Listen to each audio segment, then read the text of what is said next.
If you are living a different year with the same pain, this book was written for you. The ancient teaching that explains why things repeat in your life. Prologue. You have changed places. You have changed people. You have changed goals. You have even changed versions of yourself. And yet, something feels familiar. The same disappointment, wearing a different face. The same frustration, dressed as a new opportunity. The same hope, followed by the same ending. This is not coincidence, and it is not bad luck. Ancient teachings did not call this punishment. They called it the unfinished pattern. Most people believe life moves forward in a straight line. It does not. Life moves in circles until something breaks the center. You think repetition happens because you didn't try hard enough, or because others failed you, or because the universe is testing you again. But the ancient teaching reveals something far more unsettling. Nothing repeats to teach you something new. It repeats because something old was never resolved. Time does not heal unfinished identity. Time only decorates it differently. This is why years pass, but the pain feels the same. This book does not ask what happened to you. It asks who was present when it happened, because repetition is not memory, it is position. The ancients understood this. They knew that life does not repeat events, it repeats roles, until you stop playing them. This archive was not meant to comfort you, it was meant to end the cycle, and once you see the pattern, you cannot unsee it. Chapter 1. Repetition is not bad luck. Most people describe repetition as misfortune, bad luck, unfair timing, the wrong people, the same mistake happening again. They speak of it with frustration, sometimes with shame, often with exhaustion. I don't understand why this keeps happening to me. But the ancient teaching begins with a sentence that feels almost cruel in its clarity. Nothing repeats by accident. Repetition is not random. It is precise, painfully precise. If something returns in your life, it is not because you failed to escape it. It is because something in you is still positioned to receive it. This is the truth most people are not ready to hear, because it removes the comfort of blame. Repetition is not the universe being cruel. It is the universe being consistent. The ancients did not see repetition as punishment. They saw it as containment, a loop created to hold an unresolved identity in place. You believe events repeat. They do not. Roles repeat. The role of the one who waits, the role of the one who gives too much, the role of the one who is never chosen fully, the role of the one who is always almost there, the role of the one who must prove, adapt, tolerate, endure. Life changes costumes. The role stays the same. This is why the story feels different, but the ending feels familiar. You may move cities, change careers, enter new relationships, begin new chapters. But if the internal position remains untouched, the circle closes again. Not because life is mocking you, because life is mirroring you. The ancient teaching explains that repetition is not memory, it is structure. Life does not remember what happened to you. Life responds to who you are being when it happens. This is why repetition feels personal, because it is. You think the pain comes from what happened, it does not. The pain comes from recognition. That subtle, quiet moment when something inside you whispers, "I've been here before." That whisper is not fear. It is awareness, knocking too late. The ancients understood something modern psychology rarely admits. Awareness alone does not break a pattern. Seeing the loop is not the same as stepping out of it. This is why people say, "I know this already," and yet it keeps happening. Knowing does not dissolve position. Position dissolves repetition. Repetition persists because it serves a function. It keeps identity stable. As long as the same outcome returns, the same version of you remains intact. This is uncomfortable to admit, because it suggests that repetition is not imposed. It is maintained, not consciously, but structurally. The ancient teaching states, "What repeats is what protects an identity from collapse. The loop exists to preserve who you believe yourself to be, even if that identity hurts, especially if that identity hurts." Painful identities are often the hardest to release. They feel familiar, they feel earned, they feel meaningful. You may call it trauma. The ancients called it attachment to role. Trauma does not repeat events, it repeats positioning. It keeps you standing in the same internal place, waiting for a different ending. Life responds faithfully. It gives you the same ending, dressed differently, until something breaks. The ancients did not ask, "Why did this happen again?" They asked, "Who am I being that makes this possible?" This question is dangerous because it removes the illusion of innocence. It does not accuse, but it does not comfort. Repetition is not proof that you are broken. It is proof that something in you is unchanged, and unchanged identity creates predictable reality. The ancient teaching explains that time does not resolve repetition. Time only increases frustration. You believe enough years, enough distance, enough effort will end the cycle. It will not. Because time does not touch position, only identity does. This is why people repeat patterns for decades. Different faces, same dynamic. Different jobs, same ceiling. Different promises, same disappointment. They grow older. The pattern does not. The ancients warned about this. They said that repetition becomes heavier the longer it persists. Not because it grows stronger, but because awareness grows louder. At first, repetition whispers, then it knocks, then it demands. Eventually, it suffocates. Not to punish you, but to force confrontation. The ancient teaching is clear. A pattern ends only when the role collapses, not when the event changes, not when the other person changes, not when circumstances improve, but when the internal position that makes the pattern possible becomes impossible to inhabit. This is why repetition often ends through discomfort, sometimes through loss, sometimes through exhaustion, sometimes through a moment where you can no longer pretend you don't see it. Life does not want you to suffer, but it will not protect your illusions. Repetition exists because something in you still believes, "This is what life feels like. This is what I can expect. This is who I am." As long as that belief remains implicit, reality confirms it.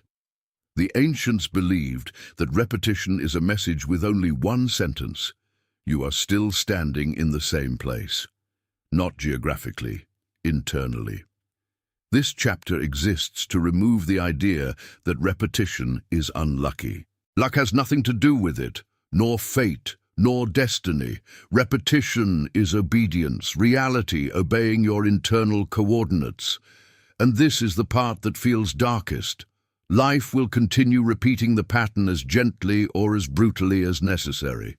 Not because it is cruel, but because repetition is the only language left when nothing else worked. Comfort did not work.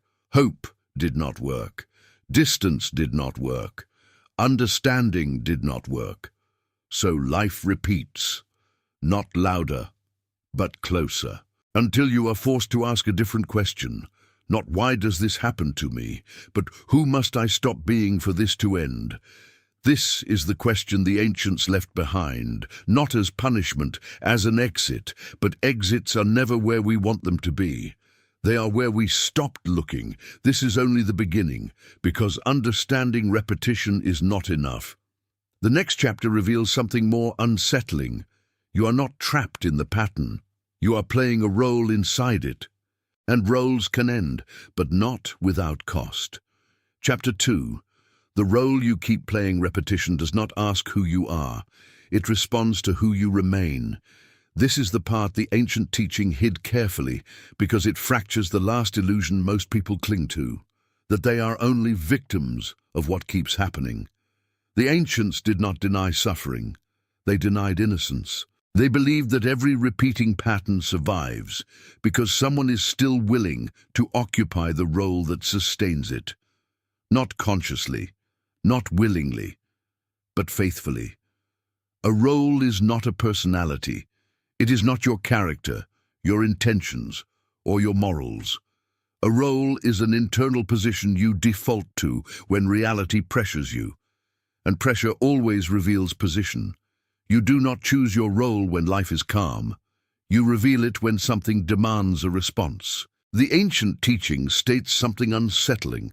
Reality does not respond to who you want to be. It responds to who you become under tension.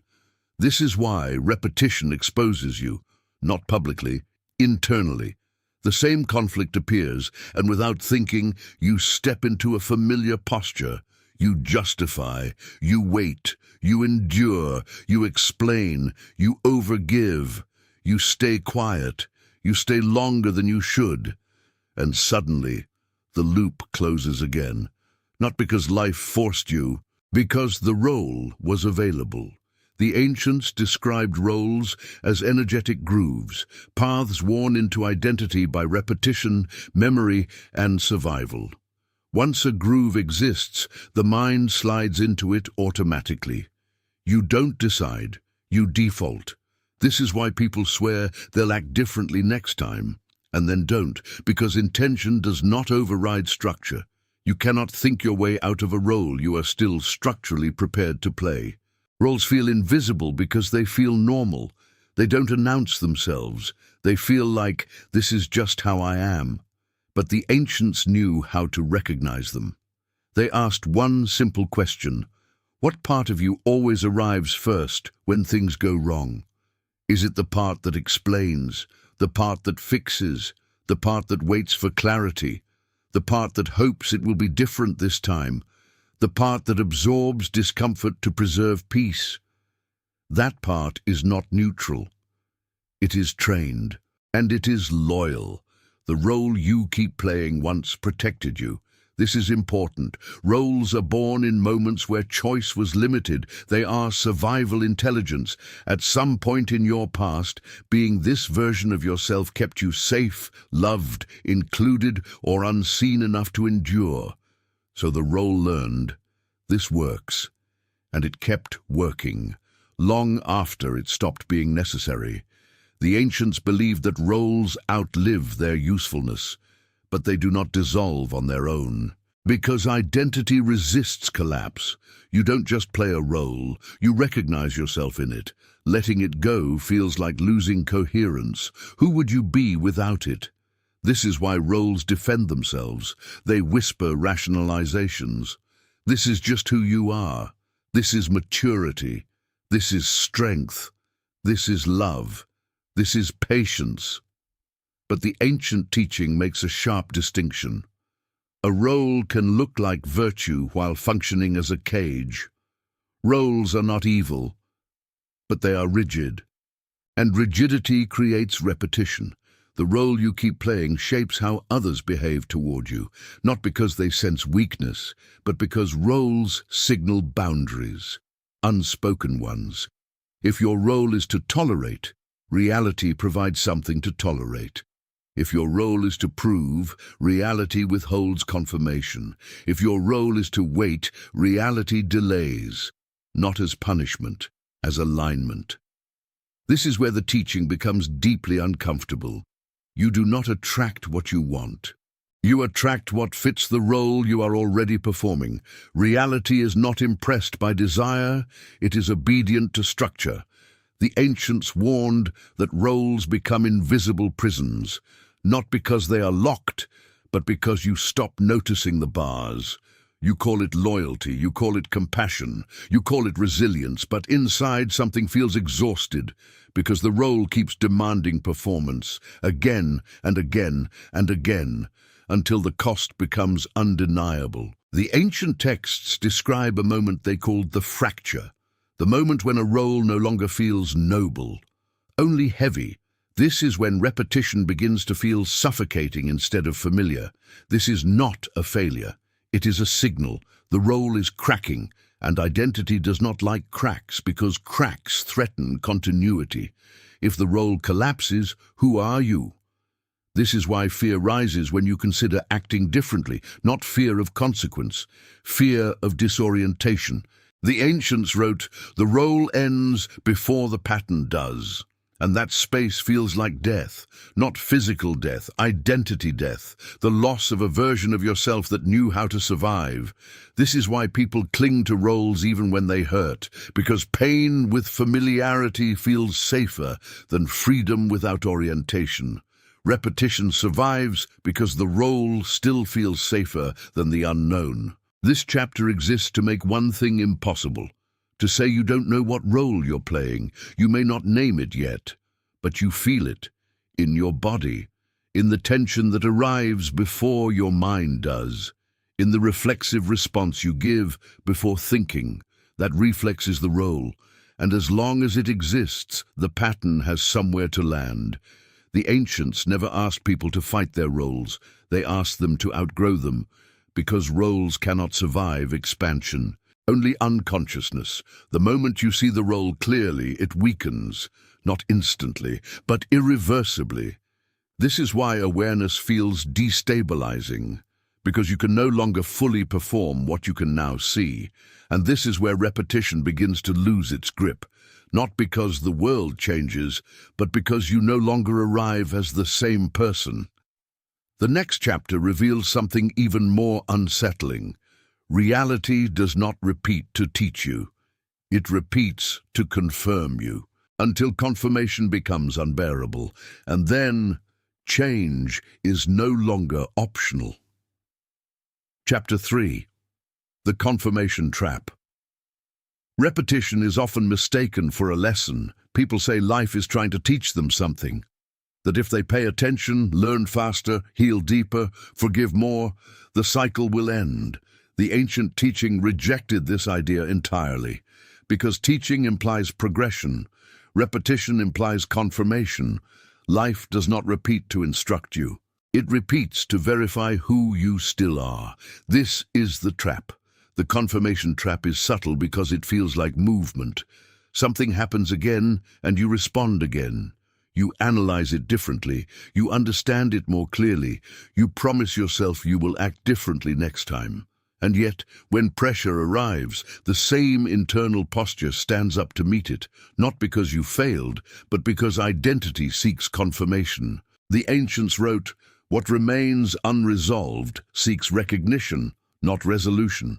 Recognition comes through repetition. Resolution requires collapse. Most people unconsciously prefer recognition because recognition feels familiar. Resolution feels like loss. The confirmation trap works like this. An identity forms around a role. That role carries a story. I am the one who waits. I am the one who gives more. I am the one who adapts. I am the one who survives disappointment. Life then arranges events that confirm this story, not to hurt you, but to keep identity coherent. Coherence is safer than freedom to an unconscious system. This is why repetition intensifies when you begin to change, because identity senses threat, threat to continuity, and continuity is what the nervous system protects at all costs. The ancients observed that confirmation is addictive. Each repetition strengthens the story. You say, "See, this always happens to me," and the identity nods. Yes, this is who we are. Confirmation feels like proof. Proof feels stabilizing, even when the proof hurts. This is why people stay in cycles long after awareness arrives. Awareness threatens the story, but confirmation reinforces it, and the system chooses reinforcement over disruption. The ancient teaching explains that confirmation is not logical, it is somatic. Your body recognizes the pattern before your mind does. Your chest tightens, your stomach sinks, your breath changes. These are not reactions to the event. They are responses to recognition. Your system knows this script, and scripts seek completion. This is why repetition feels inevitable, because identity rushes to fulfill itself. The confirmation trap convinces you that the problem is external. The person, the timing, the circumstance, but the ancients wrote something almost cruel in its simplicity. Reality does not repeat the wound, it repeats the posture that makes the wound possible. Posture is invisible to those inside it. It feels like self.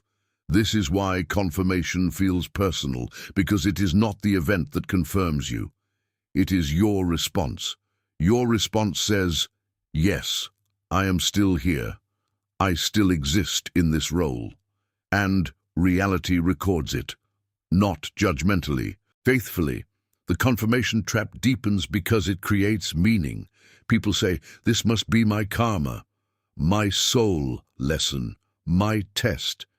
Meaning softens pain, but it also prolongs it, because meaning allows endurance, and endurance allows repetition. The ancients did not glorify endurance. They warned against it. They said endurance without transformation becomes ritualized suffering, a pattern mistaken for purpose. The confirmation trap survives because it feels responsible. You are not denying reality. You are engaging with it, trying to be mature, trying to be understanding, trying to be better. But the ancient teaching draws a sharp line. Improvement does not end repetition. Position does. You can be wiser inside the same role. You can be kinder inside the same role. You can be more conscious inside the same role. And the pattern will still return. Because the role is intact. The trap is believing that awareness alone dissolves structure. It does not. Structure dissolves only when it becomes uninhabitable. This is why repetition often escalates.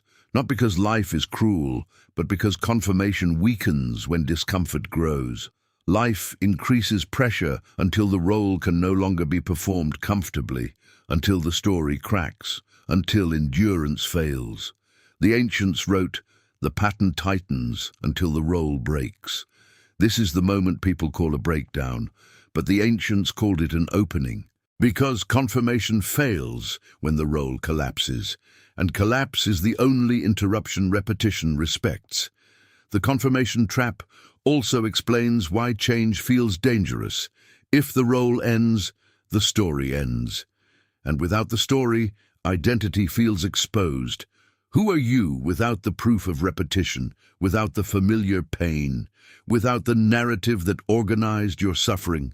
This is why people subconsciously sabotage exits. They leave relationships but recreate dynamics. They change jobs but meet the same ceiling. They move cities but carry the same tension. Because the confirmation trap demands continuity. It demands that life keep proving the story true. Until you refuse to participate. The ancients believed that the refusal is not dramatic. It is quiet. It happens when the role no longer feels worth preserving, when the cost exceeds the comfort of familiarity, when the question changes from, how do I fix this, to, why am I still available for this? Availability is the secret word. Repetition requires availability, not desire, not belief. Availability. As long as the role is available, the pattern has somewhere to land. The confirmation trap dissolves when availability ends, not when understanding arrives. This chapter exists to make one thing impossible: to believe repetition is trying to help you. Repetition is not a teacher. It is a mirror held steady until you move, and mirrors do not stop reflecting because you understand them. They stop reflecting when you are no longer standing there. The next chapter reveals the most painful truth yet.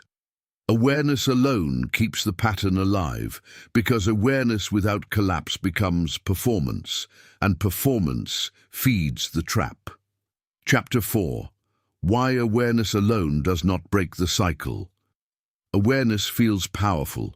It feels like light entering a dark room, like progress. Like escape. You notice the pattern, you name it, you explain it, you connect it to the past, and yet the cycle returns. This is where confusion turns into despair. I see it now, you tell yourself, so why am I still here? The ancient teaching answers without softness. Awareness does not end repetition, it stabilizes it. This is the truth most teachings refuse to confront. Because awareness feels like virtue, but virtue does not dissolve structure. The ancients warned that awareness can become a new role. The role of the one who understands, the role of the one who sees patterns, the role of the one who is conscious but still participates. This role feels elevated, but it is still a role, and roles keep cycles alive. Awareness without collapse becomes performance. You perform insight, you perform maturity, you perform growth. But when pressure arrives, the same posture steps forward. Because posture is not changed by insight. It is changed by loss of viability. The ancient texts describe awareness as a double-edged blade. It removes blindness, but it does not remove attachment. In fact, awareness often deepens attachment by adding meaning. You tell yourself, this is happening because of my childhood. This is my trauma repeating. This is my lesson. Meaning organizes pain, but organization is not dissolution, it is preservation. This is why people remain trapped even after years of therapy, reading, spiritual work, and reflection. They have become experts in their own patterns. But expertise does not dismantle identity, it refines it. The ancients observed something uncomfortable. People often use awareness to tolerate what should end. They say, I understand why this person behaves this way. I know why I react like this. I see the wound behind the behavior. Understanding becomes justification. Justification becomes endurance. Endurance becomes repetition. This is not failure, it is logic. Awareness explains the role. It does not remove your availability to play it. The ancient teaching draws a sharp distinction. Seeing the cage is not the same as leaving it. You can describe the bars perfectly and still sleep inside. This is why awareness often increases pain, because now you feel trapped consciously. You are no longer surprised. You are disappointed. Disappointment is awareness colliding with powerlessness, and powerlessness feeds the cycle. The ancients believed that repetition ends only when awareness becomes unbearable, not enlightening, unbearable. When seeing the role hurts more than abandoning it. Until that moment, awareness remains intellectual, safe, contained. The pattern survives. This is why cycles often intensify after breakthroughs. You understand more, and life presses harder, not to punish you, but to test whether awareness will finally translate into withdrawal. Awareness does not end patterns. Withdrawal does. Withdrawal of participation, withdrawal of tolerance, withdrawal of self-recognition inside the role. This is the part modern narratives avoid. Because withdrawal looks like loss, it looks like coldness, it looks like selfishness, it looks like breaking character. The ancients did not fear this. They said, the role ends the moment it no longer feels like you. Awareness alone still feels like you. It integrates into identity. Collapse does not. Collapse feels like death. Identity death, and identity resists death violently. This is why awareness is allowed. It threatens nothing. Collapse threatens everything. The ancient teaching explains that cycles end not when you see the role, but when you can no longer inhabit it without self-betrayal. That is the breaking point, not clarity, cost. When the cost of continuing exceeds the fear of ending. This is why repetition becomes more painful over time, not because you are failing, but because life is increasing the price, increasing the pressure, tightening the loop, until awareness is no longer enough to survive inside the pattern. The ancients called this phase the narrowing. Choices shrink, tolerance erodes, excuses stop working. What once felt manageable becomes suffocating. This is not regression. It is preparation, preparation for exit. Awareness alone keeps the door visible, but pain pushes you through it. This is the part no one wants to admit. Cycles do not end through insight. They end through refusal. Refusal to respond the same way. Refusal to absorb the same role. Refusal to protect the same story. And refusal always looks cruel from the outside, because it breaks expectations.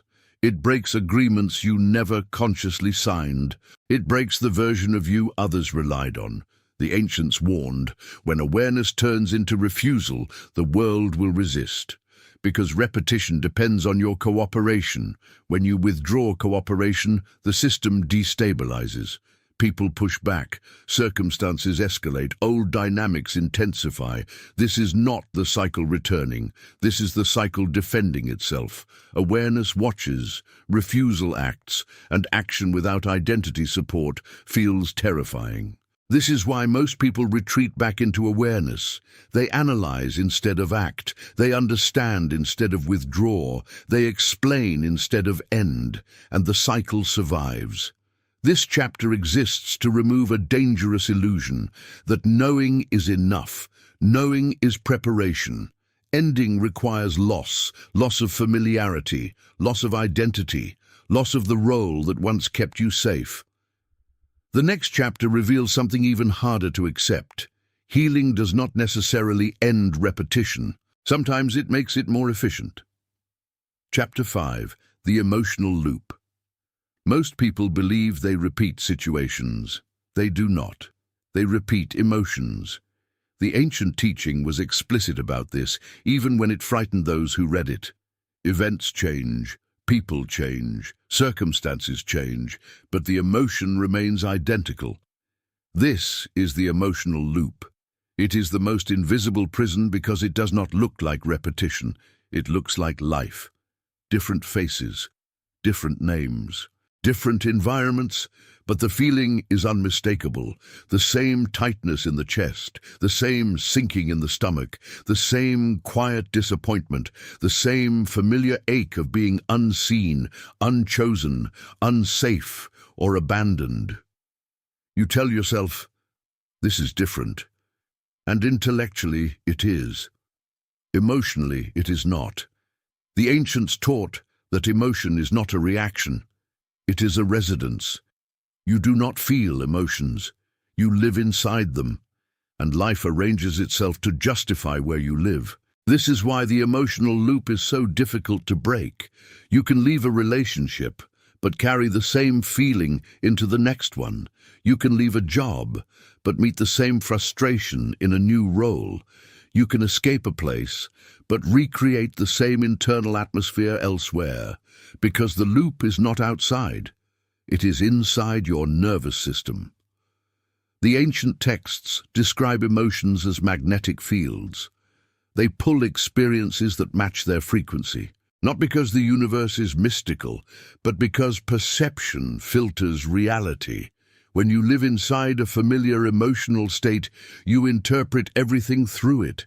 Opportunities feel threatening, neutral behavior feels rejecting, ambiguity feels dangerous. And the loop tightens. The emotional loop survives because it feels truthful. You say, this is just how life feels to me. But the ancient teaching makes a cruel distinction. Familiar pain feels honest. Unfamiliar peace feels suspicious. This is why people unconsciously reject peace. It feels empty, foreign, unsafe. Peace does not confirm identity. Pain does. Pain tells you who you are. Pain gives you a story. Pain organizes your reactions. The emotional loop is not maintained because you like suffering. It is maintained because suffering feels coherent. The ancients warned that unresolved emotion seeks repetition, not relief. Relief is temporary. Repetition is stabilizing. This is why healing that focuses only on soothing emotion often fails to end cycles. You feel better, but you return to the same emotional residence afterward. The house is still standing, the furniture is just rearranged. The ancient teaching states something most people resist. Emotion does not want to be healed. It wants to be confirmed. Confirmation feels like validation, and validation feels safe. This is why people gravitate toward experiences that recreate old emotional states, not consciously, somatically. Your body recognizes the emotional temperature before your mind recognizes the situation. Your system says, "I know this," and you walk toward it. This is why the emotional loop feels inevitable, because it operates beneath choice. The ancients believed that emotion precedes thought. Thought explains emotion after the fact. This is why understanding your past does not dissolve the loop, because the loop lives in sensation, not story. You can change beliefs, you can change narratives, but if the emotional baseline remains the same, life reorganizes to match it. The emotional loop also explains why positive thinking fails so dramatically. You think hopeful thoughts while living inside disappointment. You visualize success while your body expects loss. The body wins every time. The ancient texts say, "Reality listens to what feels true, not what is said." This is why affirmations spoken from emotional contradiction collapse, because contradiction fragments instruction. The emotional loop persists because it feels like home, even when it hurts, especially when it hurts. This is the part that feels almost offensive. You may have outgrown the event, you may have forgiven the people, but you have not yet left the emotional location where it all began. And life keeps returning you there, not to punish you, but because you are still available to live there. The ancients described breaking the emotional loop as one of the most terrifying acts a human can perform, because leaving the emotional residence feels like losing yourself. Who are you without the familiar ache, without the familiar vigilance, without the familiar disappointment?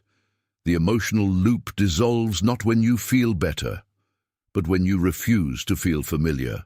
This is why the moment before liberation feels like emptiness, not joy, not relief, emptiness, because the old emotional structure has collapsed, and the new one has not yet stabilized.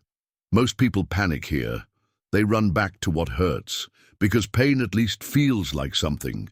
The ancients called this phase the hollow, the space where emotion no longer dictates identity. This is where repetition finally weakens, not because happiness arrives, but because the emotional magnet has been removed. Life no longer knows what to bring back. The loop loses its center. And this is when something strange happens. Reality pauses, not externally, internally. You stop reacting automatically. You stop bracing. You stop anticipating the same ending. This pause is dangerous because it demands presence without scripts, without emotion leading. This chapter exists to show you why your pain keeps returning even when everything else changes. It's not because you are broken. It's because you have been living in the same emotional place for too long, and life keeps visiting you there. The next chapter reveals something even more confronting. Healing does not necessarily end repetition. Sometimes it only makes the loop more tolerable, and tolerable loops last longer. Chapter 6. The Ancient Law of Return. The ancients did not believe life moved forward by default. They believed it returned, not randomly, not symbolically, but structurally. They called it the law of return. It was not mystical, it was observational. They noticed that when something in a person remained unresolved, life did not move on. It circled back, again and again, until the unresolved element either integrated or collapsed. The law of return states this with brutal simplicity. What is not completed within you will be revisited by life, not because life is obsessed with you, but because unfinished structures cannot be left behind. Most people misunderstand return as punishment. The ancients rejected this completely. Return is not retribution, it is containment. Life contains you within a loop until something essential changes. You may change surroundings, you may change strategies, you may change intentions, but as long as the internal configuration remains intact, return is inevitable. This is why escape never works. Distance does not end return. Distraction does not end return. Time does not end return. Only transformation ends return. And transformation in the ancient sense did not mean improvement. It meant reconfiguration. The law of return explains why people often feel pulled back to situations they swore they had outgrown. They feel the pull as nostalgia, as temptation, as curiosity, as unfinished business. But it is not emotional. It is structural. The system is attempting to restore coherence. The ancients wrote, "Return is life's demand for closure. Closure is not forgiveness. Forgiveness is emotional. Closure is positional. You can forgive someone and still return to the same pattern, because forgiveness does not alter where you stand. The law of return operates through familiarity. Life brings back what matches your internal coordinates, not because you want it, but because it fits. This is why the return often feels subtle at first. A message, an opportunity, a similar situation, a familiar tone. You tell yourself it's coincidence, but the ancients knew better.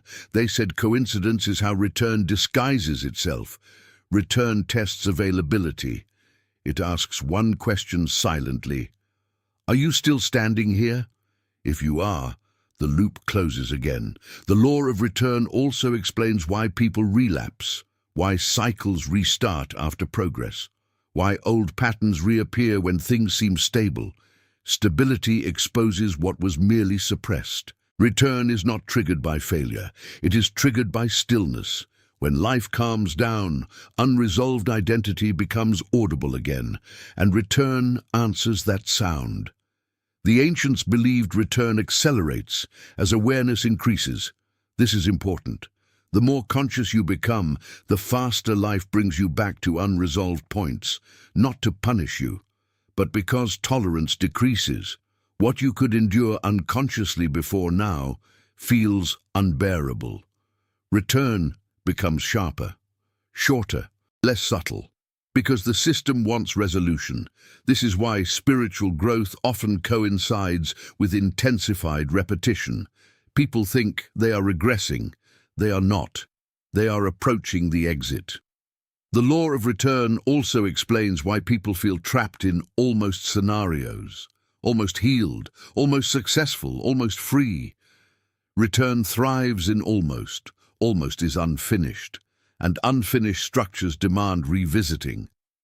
The ancients warned that the most dangerous phase is partial change. Partial change gives relief without closure. It makes the loop tolerable, and tolerable loops persist the longest. This is why healing that soothes without transforming can backfire. It removes urgency. Urgency forces collapse. Without collapse, return continues indefinitely.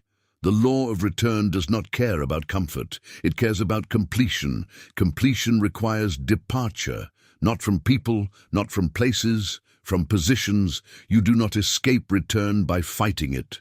You escape it by becoming someone to whom return no longer applies. This is the part most people resist, because it demands identity loss. The ancients wrote, "Return ends only when the one who returns no longer exists." This is not poetic. It is literal. As long as the internal configuration remains available, life will bring you back to it. The law of return is ruthless in its honesty. It does not negotiate. It does not respond to hope. It does not care about intention. It responds only to structural change. This is why promises do nothing, why vows fail, why insight alone changes nothing. The system does not respond to words, it responds to who shows up. The ancients described the moment of breaking return as deeply disorienting, because for the first time life does not bring you back. The familiar pull disappears. The emotional magnet weakens, and the person feels lost. Not because they failed, but because the old coordinates no longer function. This is the danger point. Many people panic here. They interpret the absence of repetition as emptiness. They run back to the old loop. because return at least feels like something. The ancients called this the temptation of return, the final test, not imposed by life, but by identity nostalgia. Return ends when you refuse to re-enter, not angrily, not dramatically, but by being unavailable, unavailable to the old emotional resonance, unavailable to the old role, unavailable to the old posture. This is why return cannot be broken by force. Force keeps you engaged. Return dissolves only when engagement ends.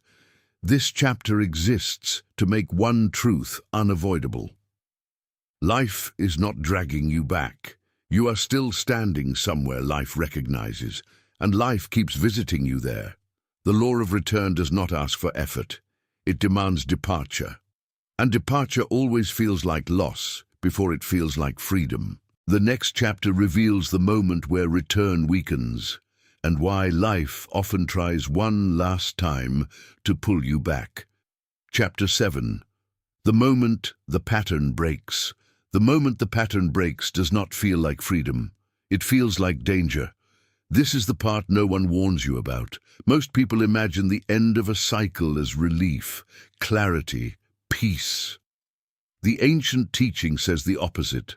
The pattern breaks in tension, not in comfort, because comfort maintains structure.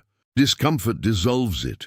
The moment the pattern begins to break, life does not calm down. It intensifies. The same themes appear again, but sharper. The same dynamics return, but closer. The same emotional triggers surface, but louder. This is not the cycle restarting. This is the cycle losing stability. The ancients described this moment as the compression, the phase where life squeezes the pattern into a final form, not to trap you, but to force a decision that can no longer be postponed. Until now, you could survive inside the loop. Now, survival feels impossible. The role feels too tight. The emotional resonance feels suffocating. The familiar responses feel false. And this is where most people make a fatal mistake. They interpret the intensity as failure. They think, I'm back where I started. I knew this wouldn't work. I guess this is just my life. And they step back into the role, not because they want to, but because fear rushes in where identity used to be. The ancients warned that fear is loudest when identity is dissolving, because fear's function is to preserve structure. Any structure, even a painful one. This is why the breaking point feels chaotic. You feel ungrounded, uncertain, emotionally raw. The old coping mechanisms stop working. The new posture is not yet stable. You are standing in between. The ancients called this space the threshold. It is not a place you can rest. It is a place you must pass through. This is why people often relapse right before freedom, because the threshold feels worse than the loop. At least the loop was familiar. At least the pain was predictable. At least you knew who you were inside it. The threshold strips that away. You are no longer who you were, but you are not yet who you will be. And the mind panics in undefined space. The ancient teaching explains something crucial. The pattern breaks the moment you cannot perform the role convincingly anymore. Not when you decide to stop. When stopping becomes inevitable, you try to respond the old way, and it feels wrong. You try to tolerate, and your body refuses. You try to explain, and the words feel hollow. This is not weakness. It is structural collapse. The role is no longer viable, and without the role, the pattern has nothing to attach to. This is why the final repetition often looks dramatic, a confrontation, a loss, a decision that feels irreversible. Not because life wants to shock you, but because subtlety no longer works. The ancients believed life escalates only when gentler signals were ignored. The final repetition is life saying, "You cannot continue from here." This is the moment where people say everything fell apart, but the ancients said everything stopped pretending. The breaking point exposes truth. Truth about boundaries you never honored. Truth about roles you outgrew. Truth about emotional homes you no longer fit inside. This is why the breaking moment feels like grief. You are not grieving the situation. You are grieving the version of yourself that made it possible. Grief is the cost of exit, and it is unavoidable. The ancient teaching warns that the moment of break requires stillness, not reaction. This is counterintuitive. When intensity rises, the instinct is to act, fix, explain, repair. But action from a collapsing identity reactivates the pattern. The role survives through reaction. The pattern breaks through non-participation. This is the most dangerous instruction of all.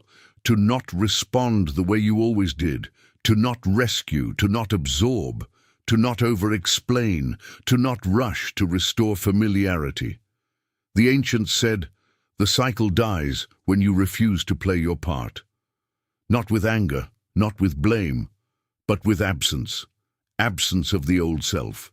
This is why silence at the breaking point feels powerful. You are not being passive, you are withdrawing availability. And availability was the glue. Life reacts strongly when availability is withdrawn, because systems resist collapse, people react, circumstances pressure, emotions surge. This is the final test, not imposed by fate, but by the structure itself. If you return to the role, the pattern stabilizes again. If you do not, the pattern dissolves.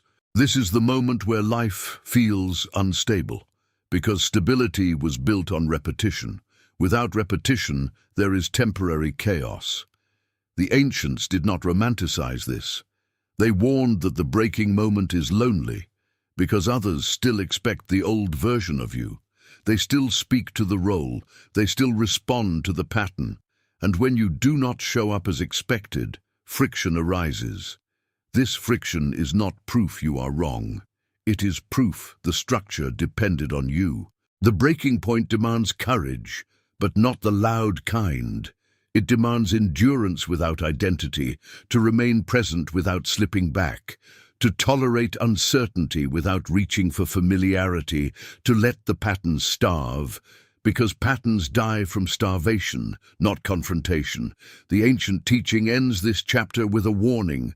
The last pull will feel like destiny. It will feel important, urgent, emotional, but destiny does not demand repetition, only identity does. If you pass through the threshold without re-entering, something irreversible happens. The emotional magnet dissolves, the pull weakens. Life no longer brings you back to the same place, not immediately with gifts, but with space. And space feels terrifying to those who lived in loops. The next chapter reveals why life often tries one last time to reclaim you, and how to recognize that attempt without falling for it. Chapter 8. When the cycle tries to pull you back.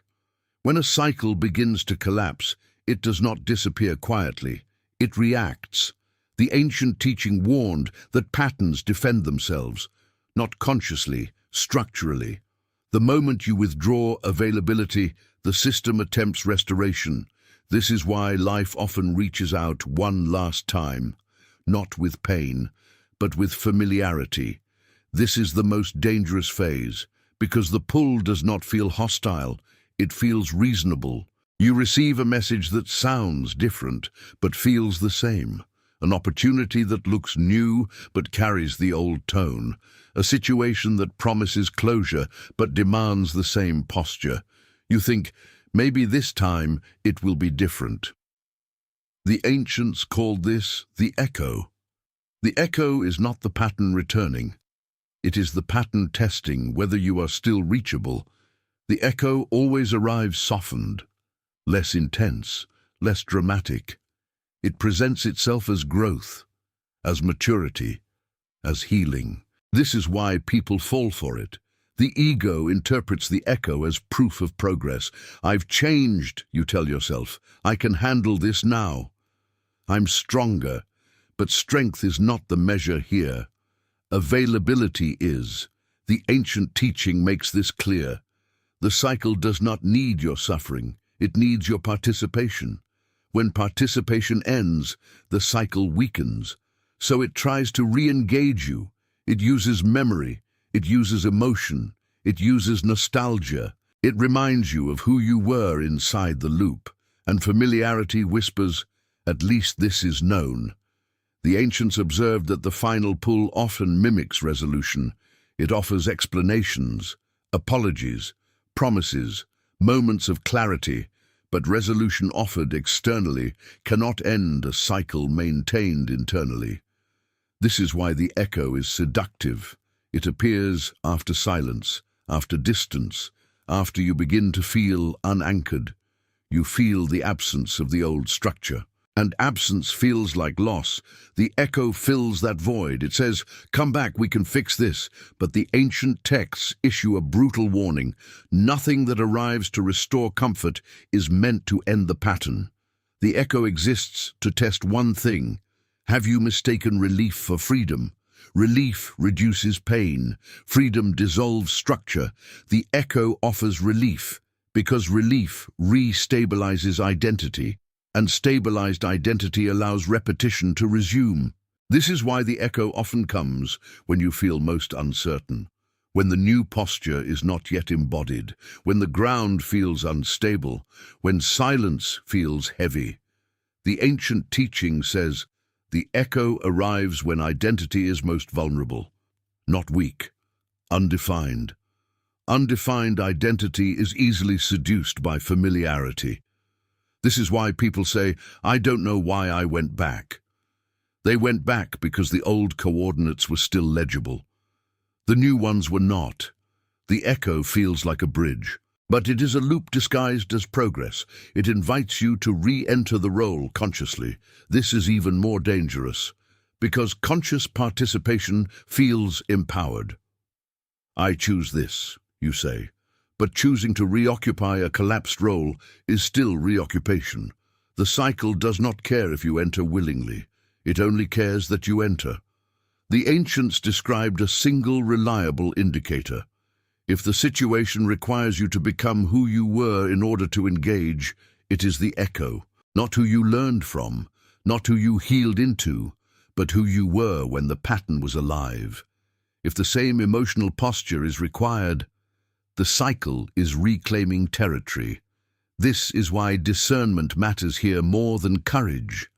Courage without clarity returns you to the loop. The ancient teaching advises stillness at the echo, not action, not explanation, not resolution. Stillness reveals intent.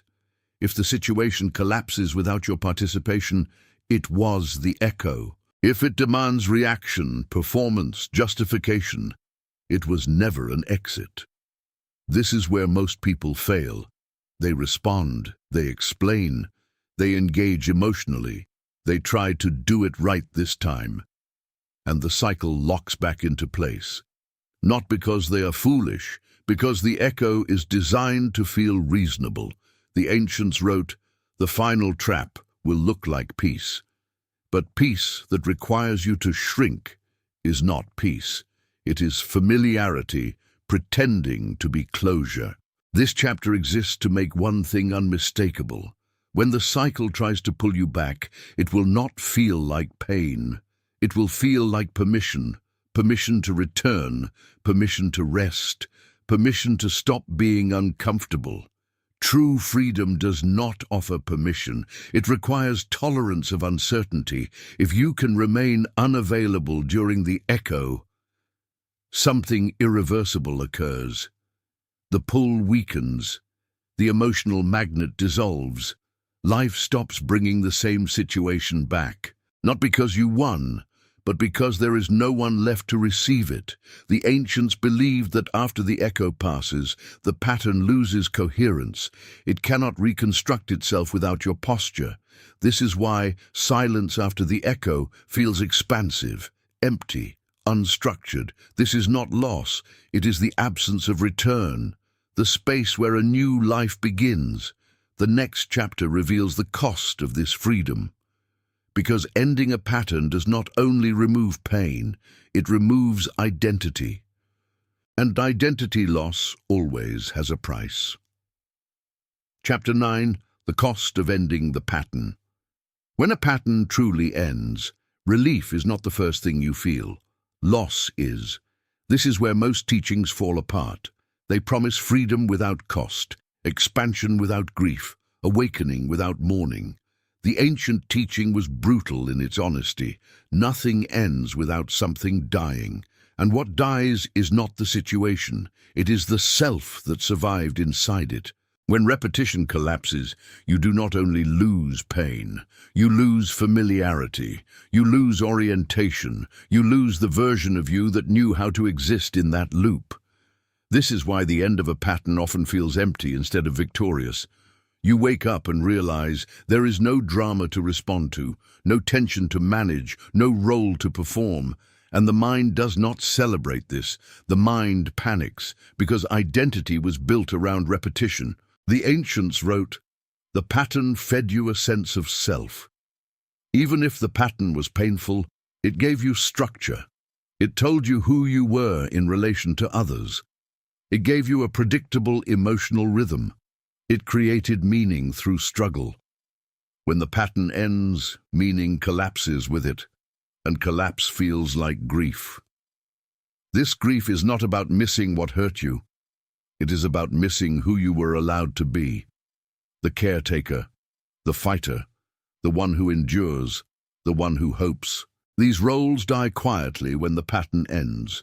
No one acknowledges their death, but your nervous system does. This is why people feel strangely sad after freedom, why silence feels heavy, why joy does not arrive immediately. The ancients called this phase the mourning of identity. You are grieving a self that no longer exists, and grieving something invisible feels confusing. You ask yourself, why do I feel low if things are finally different? Because difference removes reference points, and reference points kept you stable, even when they hurt. The cost of ending a pattern is disorientation. You no longer know how to react by default. You no longer anticipate the same outcomes. You no longer brace for the familiar ending. This absence feels like groundlessness. The ancients warned, freedom initially feels like floating without gravity, not empowering. Unsettling. This is where many people recreate patterns unconsciously, not because they want pain, but because pain restores gravity. It gives weight. It gives shape. Ending a pattern also costs relationships, not always externally, but energetically. Some people no longer know how to relate to you without the old role. They feel your absence even when you are present. They say things like, "You've changed, you're distant, you're cold." What they mean is, you no longer stabilize the old structure. This is not cruelty, it is adjustment. But adjustment is uncomfortable for those who relied on your role. The ancient teaching makes this clear. When a pattern ends, the environment reorganizes or resists. Some people adapt, some drift away, some attempt to resurrect the old dynamic. This is the hidden cost. Freedom reveals who was attached to your availability, not to you. This realization hurts because it removes illusions. Illusions about connection, illusions about loyalty, illusions about love. The end of repetition often brings clarity that feels brutal, but clarity is not punishment. It is the price of truth. Another cost is boredom. This is rarely discussed. The pattern created intensity. Intensity created stimulation. When the pattern ends, life feels quieter, less dramatic, less charged. The nervous system mistakes quiet for emptiness. It says, "Is this it?" The ancients warned that many people abandon freedom here. They chase intensity again, not realizing they are chasing repetition. Peace feels dull to a system addicted to survival. This is why the cost of ending a pattern includes retraining your nervous system, to tolerate calm, to trust silence, to exist without constant emotional spikes. This retraining takes time, and patience, and compassion. The ancient texts describe the final cost as responsibility. When the pattern ends, there is no one to blame, no script to follow, no familiar struggle to explain stagnation. You are no longer reacting, you are choosing. Choice is heavier than reaction. Because reaction feels justified, choice feels exposed. The pattern protected you from full authorship. Now, authorship is unavoidable. This is why freedom feels heavy before it feels expansive. You are now responsible for direction, not because you must perform, but because nothing is pulling you anymore. The ancients did not romanticize this phase. They said, the cost of freedom is learning how to stand without an enemy, without resistance to push against, without pain to define yourself by, without repetition to distract you from presence. This chapter exists to tell you something gently, but honestly. If you feel grief after ending a pattern, you are not regressing. You are integrating loss of identity. Loss of familiarity, loss of the emotional home you lived in. This grief is not a sign you should return. It is a sign you have truly left. The pattern is gone. Now, something quieter must grow. The final chapter reveals what happens after the cost is paid, and why life begins to move forward only after mourning is complete. Chapter 10. When life finally moves forward. Life does not move forward the moment a pattern ends. It pauses. This is the detail almost no one mentions. After repetition collapses, there is a stillness, not emptiness, not peace, neutrality. The ancient teaching described this as the interval, the space between who you were and who you are no longer trying to be. In this interval, nothing dramatic happens. No miracles, no sudden clarity, no emotional fireworks. And this is how you know the pattern is truly over. Because patterns end loudly. Life beginning again is quiet. The ancients believed that repetition creates momentum. Forward movement does not. Forward movement requires orientation, not force. When the cycle ends, the nervous system finally stops scanning for the familiar threat. The emotional magnet dissolves, and for the first time, life does not pull you anywhere. This feels unsettling at first. You expect life to push, test, provoke. It doesn't, because provocation was part of the loop. Forward life is not reactive, it is responsive. This is why many people mistake this phase for stagnation. They say, nothing is happening. I feel stuck. I thought things would change faster. But the ancient teaching corrects this misunderstanding. Nothing is happening because nothing is pulling you back anymore. This is not delay, it is clearance. The old scripts are gone, the emotional charge is gone, and without charge, life reorganizes slowly, naturally, without urgency. The ancients observed that after repetition ends, life stops presenting dramatic lessons. Instead, it offers options, quiet ones, subtle ones, opportunities that do not demand urgency or sacrifice, choices that do not come wrapped in emotional intensity. This is the sign of forward movement. You are no longer being trained. You are being allowed. Allowed to choose without pressure, allowed to move without proving, allowed to exist without repetition shaping your path. This is why forward movement feels unfamiliar. It does not stimulate the old emotional circuits. There is no adrenaline, no desperation, no longing, just direction. And direction feels boring to a system addicted to cycles. The ancients warned, if you look for intensity after a pattern ends, you will recreate one. Forward life requires a new skill. Tolerance for simplicity, the ability to let things be uncomplicated, the willingness to build without drama. This is where many people sabotage themselves unknowingly. They miss the emotional weight. They miss the urgency. They miss the feeling of being in something. But forward life is not immersive. It is spacious. And spaciousness can feel lonely at first, because you are no longer bonded to pain. You are bonded to presence. The ancient teaching says something radical here. Life moves forward when you stop needing it to mean something about you. Repetition was personal. It felt symbolic, charged. Forward life is impersonal. It is practical, grounded, quietly generous. This is where stability forms. Not excitement, stability. And stability is what allows real creation, not manifestation driven by longing, but creation driven by alignment. You no longer ask life to prove anything. You respond to what appears. This is the deepest shift of all, the end of negotiation, the end of waiting, the end of interpretation. Life no longer feels like a message. It feels like a landscape.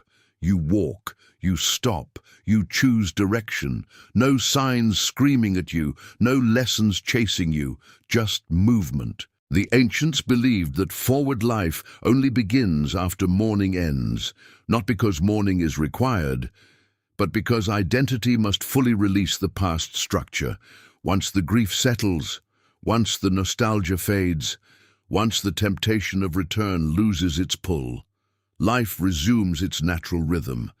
And that rhythm is steady, predictable, safe. This is why people who truly break cycles often seem calmer, less reactive, less dramatic, not because they are detached, but because nothing inside them is looping anymore. They are not fighting life, they are participating in it. This chapter exists to tell you something important. If your life feels quieter now, less charged, less dramatic, you have not lost your path. You have exited the maze. Forward life does not announce itself, it unfolds, and once it begins, repetition no longer defines your story, only direction does. Repetition ends the moment you stop being the place it returns to. If this book found you, it means you were ready to stop returning. Subscribe to Hidden Library Archives and remain where cycles no longer reach. Some knowledge is not meant to repeat.